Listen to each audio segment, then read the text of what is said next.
Hear that? It's the school bell, and that means school's back. And it means that school is back in Hang on a second. Off-screen technical genius! Yes. Enough with the bell! Are you sure? Yeah. Okay. He loves that bell, but you know who does not? Two-Tone guessed it. Splat the Cat. Really? Even though cats typically have a very cool and calm reputation, Splat the Cat was flipping out on the first day of school. Well, you're about to see what happened. It was early in the morning, and Splat was wide awake. Today was his first day at cat school, and his tail wiggled wildly with worry. Oh, you know how cats get their tails just... That'll tell you what they're feeling. Their faces will be cool as cucumbers, but their tails will tell an entirely different story. And he's gone. If I hide from the day, maybe it'll go away, he thought. It did not go away. Time to get up, said his mom. Time to get dressed, said his mom. I don't have any clean socks, Mom. Maybe I should go to school tomorrow instead, said Splat. You don't wear socks, said his mom. Gotcha. I'm having a bad hair day, Mom. Maybe I should go to school tomorrow instead, said Splat.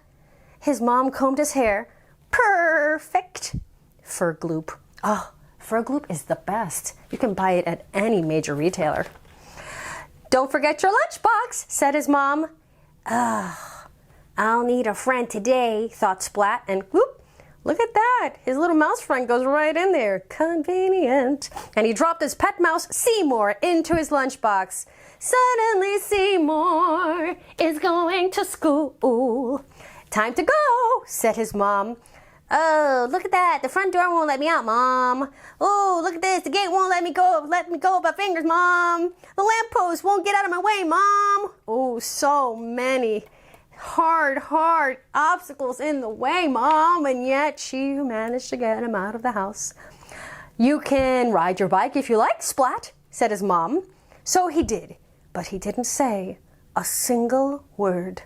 Not a word as he passed the white chocolate mice, or the jellyfish, or the fish cakes. Ooh. But those eyes, those say a million words. Mostly, ee, ah, ah. Welcome to cat school, said a big round cat. I'm Mrs. Wimpy Dimple, your teacher. Splat's mom gave him a hug. I'll be back soon, she said. You'll be fine. Everyone, this is Splat. Let's welcome him into our class, said Mrs. Wimpy Dimple. Hi, Splat! La la la la la la. Hey, that's quite the welcome committee. That's gotta make Splat feel pretty good and at home. Mrs. Wimpy Dimple began. Cats are amazing, she said.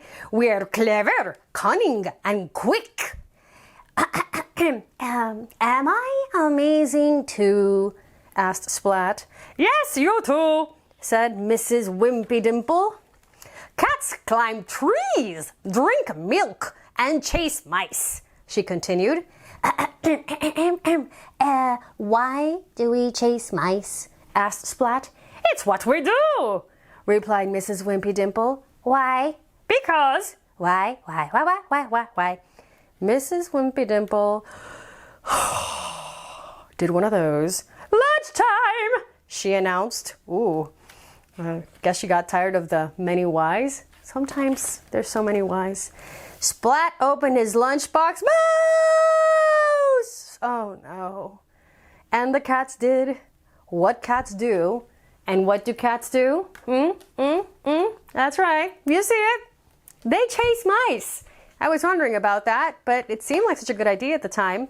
Poor Seymour hid behind a glass bottle. Suddenly Seymour is somebody's lunch. And when the cats saw his face through the glass, they screamed, ah, and ran away. Oh, that was good. Good move, Seymour. Smart mouse. Seymour did what all mice dreamed of doing. Ah! scaring the cats right back. "Stop!" cried Splat. "Splat!" They didn't stop. Oh, I wonder if that's where he got his name from. "Enough!" Mrs. Wimpy Dimple said, and it ended. "It's milk time! Hooray!" Oh, yes. Cats love milk. If you have a cat and you give him milk, you'll see. But the door to the milk cupboard was stuck. "No milk today," announced Mrs. Wimpy Dimple. Oh, from happy to not happy, right here. Splat whispered into Seymour's ear. Seymour nodded, and then ding, ding, ding, ding, ding. A moment later, the door swung open. Suddenly Seymour is the hero of the day. He saved the milk time. Yum, yum, yum, yum, yum. Go, go, go, go, go, go, go. Back at the classroom, Mrs. Wimpy Dimple wrote again on the chalkboard. "Cats don't chase mice." Oh, I guess we've learned something new today. Hooray! Cheered the class. And soon it was home time. Splat's mom returned and gave him a big hug. Because it's so yummy to get a big hug after school. Look at that. Who's teaching who here? Looks like Splat taught everybody else a lesson. Oh, and here we are on the ride back. "I've got lots of friends. Cats don't chase mice. I'm amazing." It was early the next morning after learning all those lessons in just day one. And Splat was, ding, wide awake. Today was his second day at cat school, and his tail wiggled wildly. But this time, was it nervous? No. Was it worried? No. Was it scared? No. That tail was excited! Still, I wouldn't recommend bringing a mouse to school. Now, speaking of bringing inappropriate animals to school, in PInkalicious school rules, PInkalicious did not bring a mouse. She brought a unicorn. So, I brought mine. Storyteller? Hey, Corny the Unicorn, I was just about to get started here. Well, I just wanted to point out that this book has a unicorn in it. Oh, why, it does indeed. Wait a minute, what does this mean? Well, you are not properly dressed for a unicorn book, so if you don't mind, I have recently learned some magic, and I would like to try it on you now. On me? Yeah. Okay, go ahead. Whoa, whoa, whoa. Oh my goodness, I'm perfectly dressed for the unicorn book now, Corny. How did you do it? My hat was nowhere near me. Oh, I've been working on my unicorn magic because unicorn magic rules. It totally does. But first, let's see what PInkalicious school rules are all about. And is it school rules or is it school rules? We'll see. We'll see. We have PInkalicious already studying her KidTime StoryTimes with a friend, and there's her unicorn. School is okay, just okay, except for one thing. When I'm at school, I miss Goldilicious, Goldie for short. Goldie is my unicorn. Well, you know what? If I had to go to school without my unicorn, I'd probably miss it too. I really like my teacher. His name is Mr. Pushkin. Hey, Mr. Pushkin! I have some friends in my class, and I made a new friend yesterday, but I miss Goldie anyway. Oh, look at that. Do you see? You see Goldie in the clouds? I know, sometimes when you miss someone, it doesn't matter if you have a bright pink ball and a brand new friend, you just still miss the one who's not there. This morning when I woke up, I had a very good idea. I could bring Goldie to school with me. School would be perfectly pink-tastic with Goldilicious there too. And can we just take a moment to look at the beautiful golden locks of Goldilicious, all strewn with perfectly pink flowers. And of course she has a perfect pink floral lei around her because PInkalicious. There was a shiny red apple on Mr. Pushkin's desk. Oh. Goldie took the apple and nibbled it gently. Here's the first problem I'm seeing. If it was on the teacher's desk, it was not a public apple. It was probably his apple. He may not appreciate that. Mr. Pushkin heard Goldie munching and he thought it was me. "Pinkalicious, there is no eating until snack time," he said. "It's the rule." "It's not me," I said. "It's Goldilicious, my unicorn." "She didn't eat much for breakfast," I added. Do you think he's going to buy it? Let's see. Mr. Pushkin smiled. He took me aside and he told me that unicorns are not allowed in school. "It's the rule," he said. "Rules are something I do not love about school." Okay, listen. I'm going to be honest with you, kid, because I'm, well, pretty much always honest with you. I don't love rules either, but I mean, a lot of them are there for a reason. But the whole unicorn thing, I mean, what's the problem? Well, let's see what he says. "Rules are something I do not love about school, and I really do not love the rule about no unicorns," and I began to cry a little. Oh no, there is no crying in school. There's no crying in school.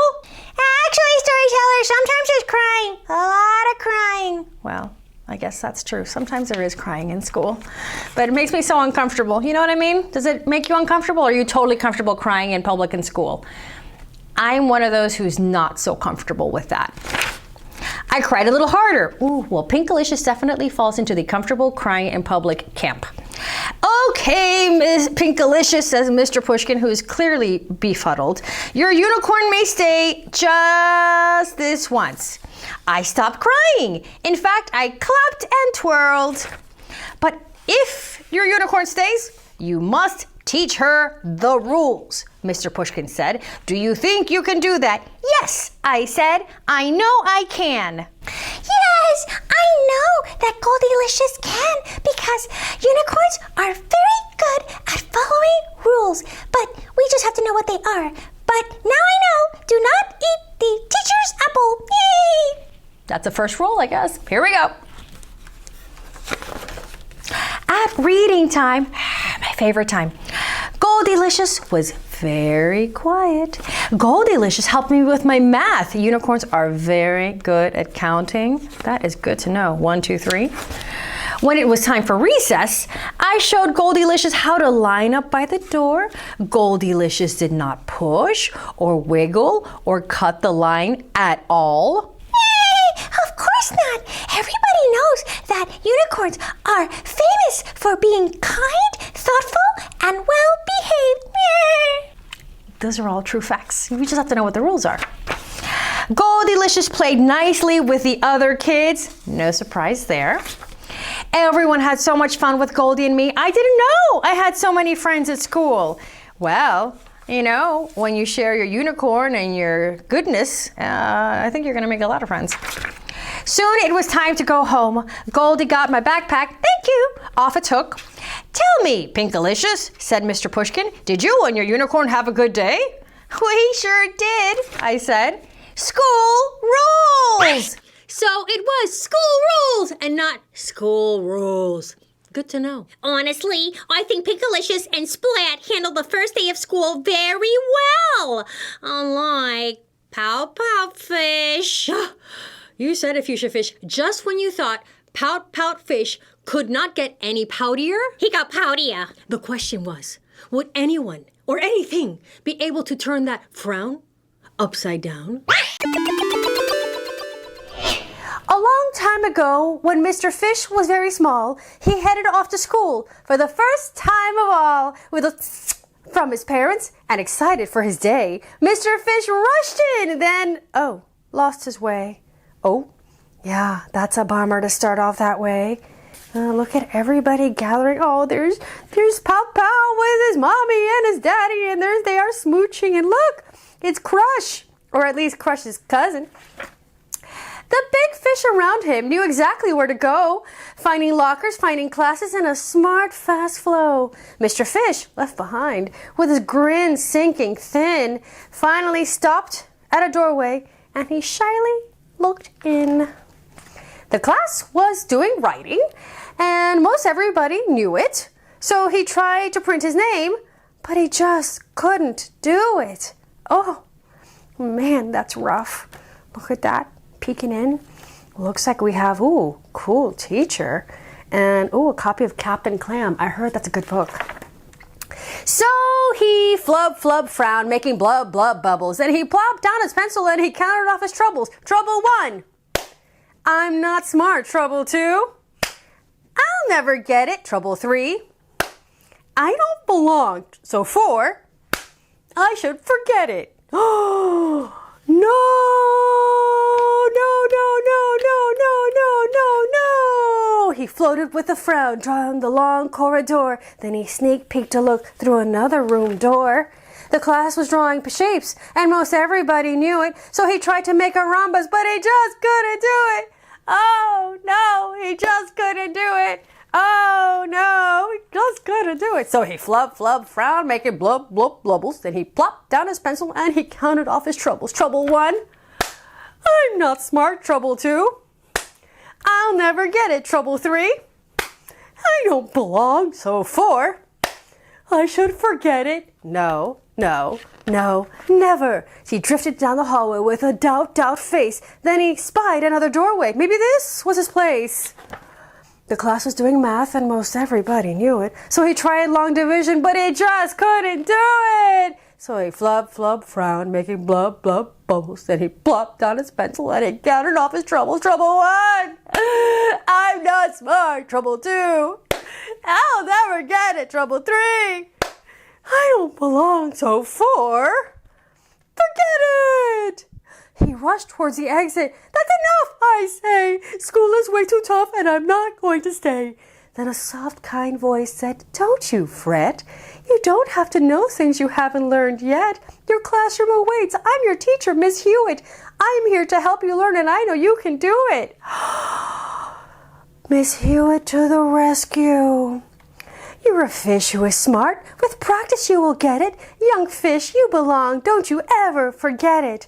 The student and the teacher swam a splish, splash, swish to a door with a sign marked brand new fish.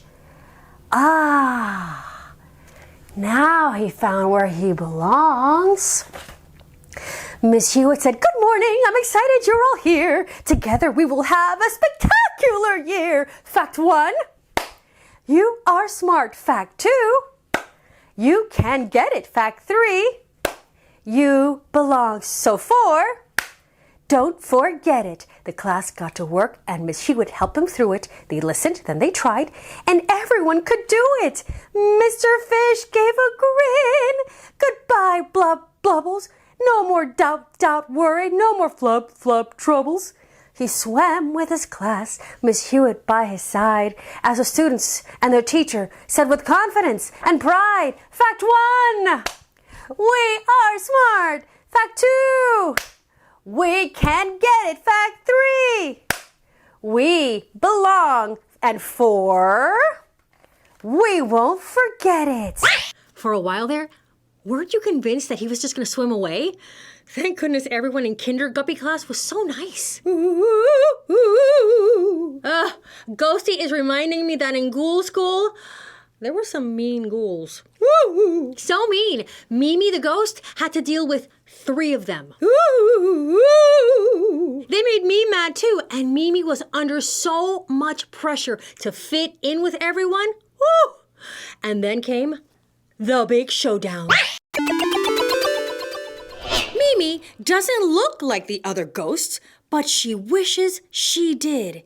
Now, why would she wish that? She is adorable. Her big fluffy hair and that updo and that gown is fabulous. And look at that.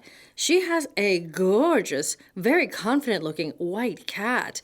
Should be black. You know, Witch Jefferson, not everything has to be in 50 Shades of Black Hole. Yes, it does. It's her first day haunting a new school. Oh, ghoul school. But all Mimi has to wear are old Chinese gowns from her great great ghost grandmother whose old-fashioned clothes aren't that great. What? Are you kidding me, Mimi? This is amazing looking. So stylish. I just think that Mimi does not appreciate all that she has going on. Good Chinese girl ghosts must cover their faces with their hair, says Baba, her father. Good Chinese girl ghosts must stick out their tongues, says Yeye, who is Baba's father, which means that if Baba's her father and Yeye is Baba's father, that's her grandfather. Good Chinese girl ghosts must wear gowns that hang past their feet, says Zheng Zufu, who is Yeye's father, which means it's her great-grandfather, all the ancestors. And you may not arrive late to school like those American ghosts. But Mimi is American, Chinese American. And what do her ancestors know about fashion? I mean, they're not from this century. She rolls her eyes. So not ghoul. Butso, her ancestors say, nodding with approval. Not bad. Approving of what she's wearing. Ooh, but the tongue out suggests that she does not approve. But show the whites of your eyes more. Remember, what scares a kitten does not scare the cat. That sounds like an ancient Chinese proverb. When Mimi passes through the classroom walls, of course, because she's a ghost, she goes through the walls. Who needs doors at ghoul school? She gasps. The ghoul mates are rattling matching chains, you guys. Totally fearsome. A shroud of ghouls glance over. Mimi gulps. With a clink of her sparkly chains, Lisette curls her lip. That outfit couldn't scare a scaredy cat.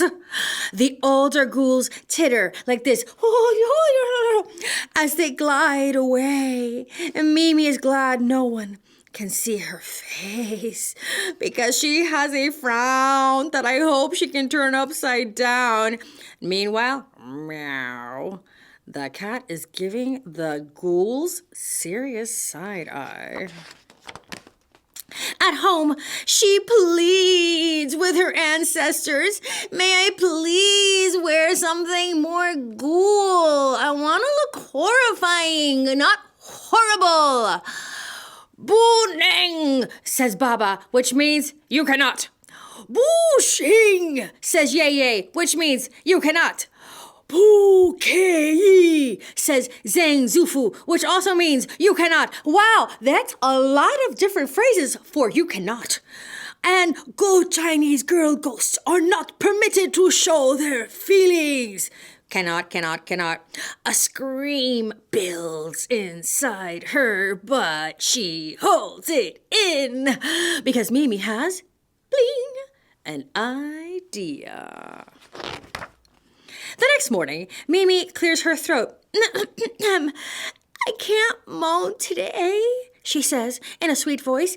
Maybe I shouldn't haunt school. She does seem a little opaque, says Zheng Zufu. She did finish her Rome work, says Yeye. All right, better not risk being noticed by the living, says Baba.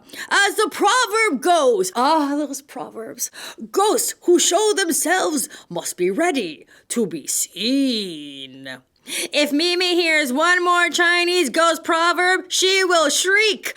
Ah! And not for extra credit, because in ghoul school, shrieking is extra credit. For her plan to work, though, she must hurry before her ancestors, these guys who are always around, find out. What is she up to?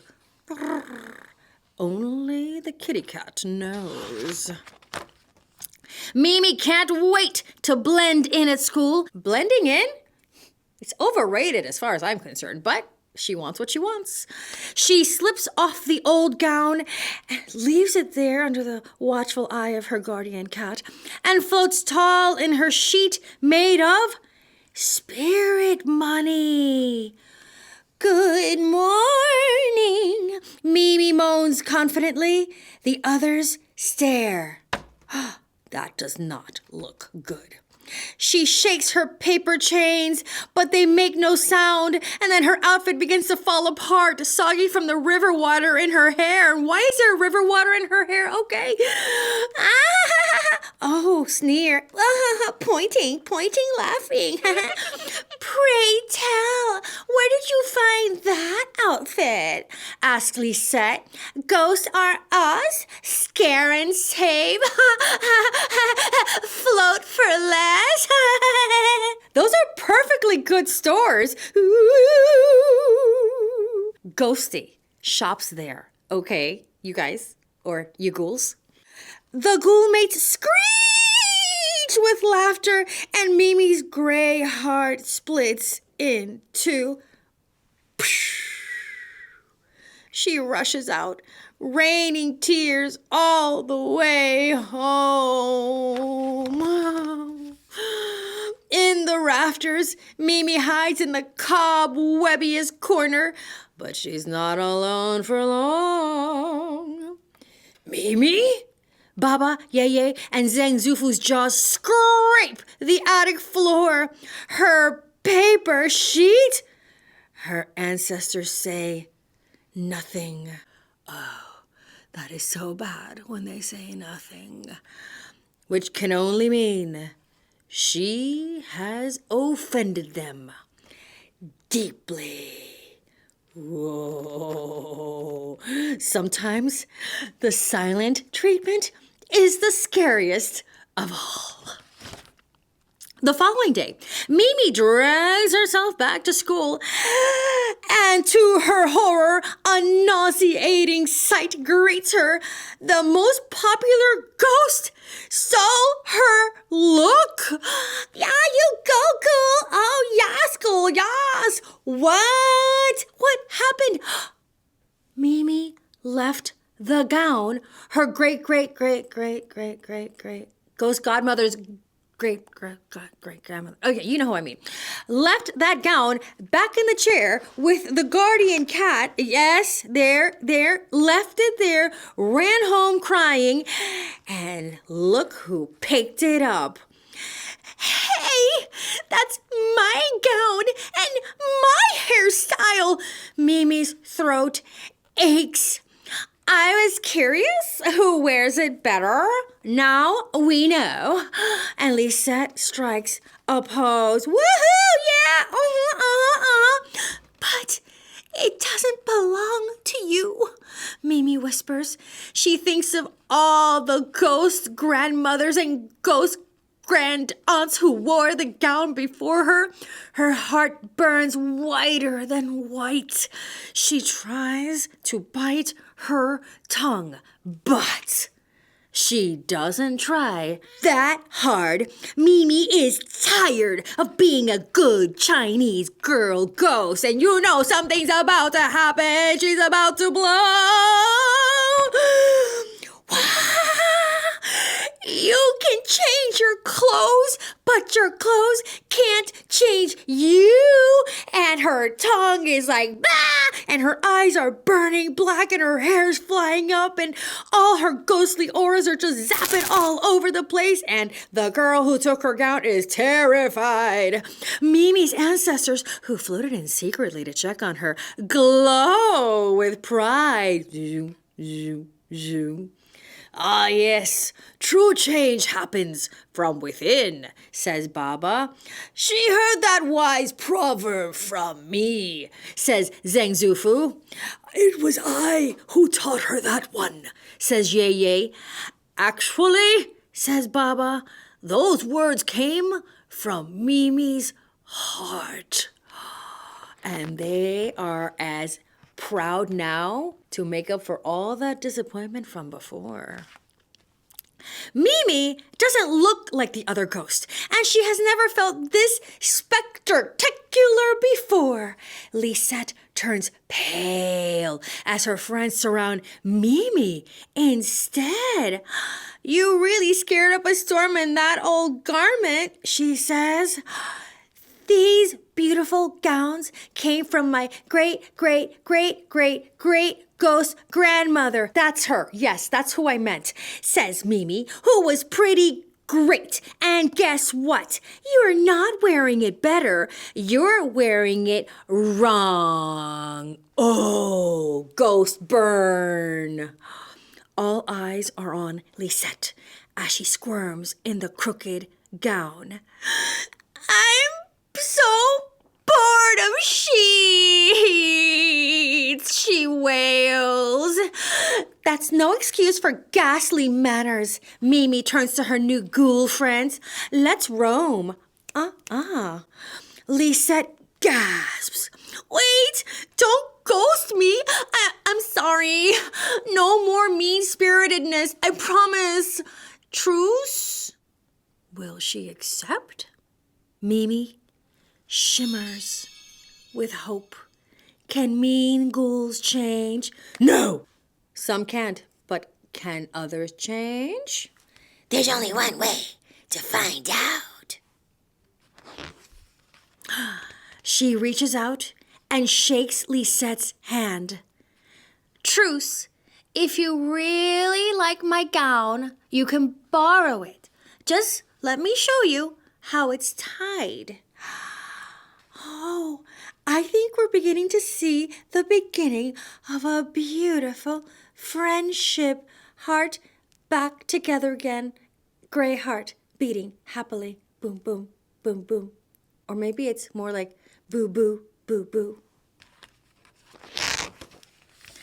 It isn't long before Mimi and her ghoul mates model all kinds of haute couture. And by the day of the annual open house, the only thing in fashion is school spirit. And check it out. It is the night of the open haunted house.